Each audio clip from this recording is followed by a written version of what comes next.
जय भीम, जय भीम, जय भीम।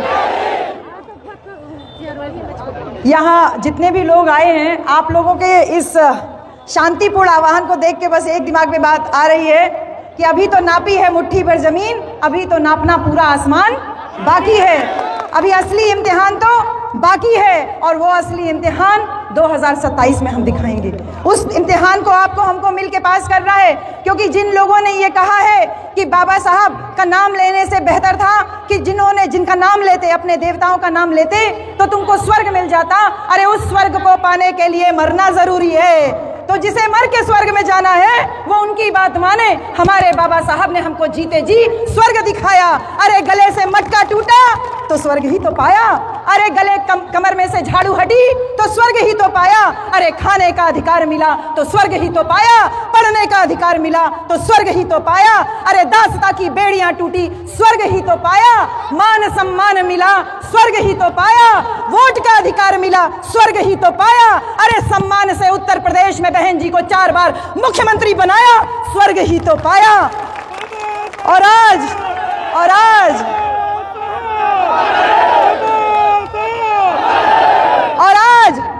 उसी स्वर्ग का भय दिखाने वाले लोगों को जब जीते जी हम लोग अपने स्वर्ग में जी रहे हैं तो डर आ रहा है। डरते हैं वो बाबा साहब अम्बेडकर से डरते हैं। ये जीते जी भी बाबा साहब से डरते थे जब इनको संविधान सभा में नहीं पहुंचने देना चाहते थे। और आज जब बाबा साहब हमारे बीच में नहीं है तब भी इनको बाबा साहब से डर लग रहा है। कभी मूर्ति तोड़ते हैं, कभी चश्मा तोड़ते हैं, कभी उंगली तोड़ते हैं, लेकिन बाबा साहब के विचारों को तोड़ नहीं पाएंगे। मुझे याद आ रहा है कि बाबा साहब ने गांधी जी से कहा था, गांधी जी 20वीं सदी भले तुम्हारी हो लेकिन 21वीं सदी हमारी होगी। और आज आजमगढ़ के इस कलेक्ट्रेट मैदान में बाबा साहब की मूर्ति में पूरा आजमगढ़ ही नहीं, आसपास के क्षेत्र के लोगों ने इकट्ठा होकर के इस बात को साबित कर दिया है कि जहां बाकी नेता दिन पर दिन बूढ़े होते जा रहे हैं, मेरे बाबा साहब दिन पर दिन जवान होते जा रहे हैं बाबा साहब।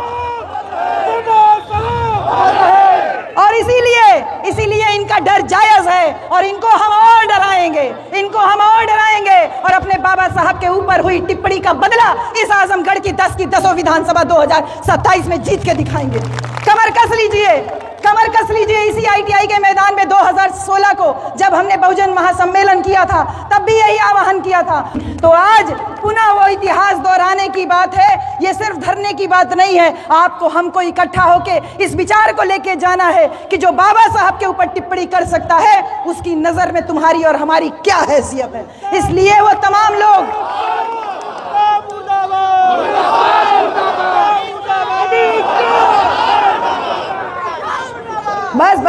बस इसलिए डरो हम तुमको डराएंगे। हम बार डराएंगे। अंबेडकर के नाम से डराएंगे, बाबा साहब के नाम से डराएंगे। ये कहते हैं ना, प्रेम से बोलो अंबेडकर, सारे बोलो। अरे तुम भी बोलो, अरे हम भी बोले, अरे अशोक भैया बोले, डॉक्टर बलिराम बोले, हरिश्चंद्र गौतम जी बोले, अरे निजामाबाद के साथी बोले, अरे फूलपुर के साथी बोले, मेरी बहनें बोले, मेरे भैया बोले, जहानागंज बोले, फूलपुर पवई बोले, दीदारगंज बोले, अरे अतरौलिया बोले, अरे गोपालपुर बोले, अरे प्रधान जी बोले, तथागत सुपर टेंट हाउस बोले। अरे तुम डरो किससे? तुम बार डरो किससे? तुम डरो, हम तुमको डराएंगे। अंबेडकर बुलाएंगे। इन्हीं सारी बातों के साथ में सभी लोगों को बहुत सारा धन्यवाद। जय भीम, जय भारत, खुदा हाफिज।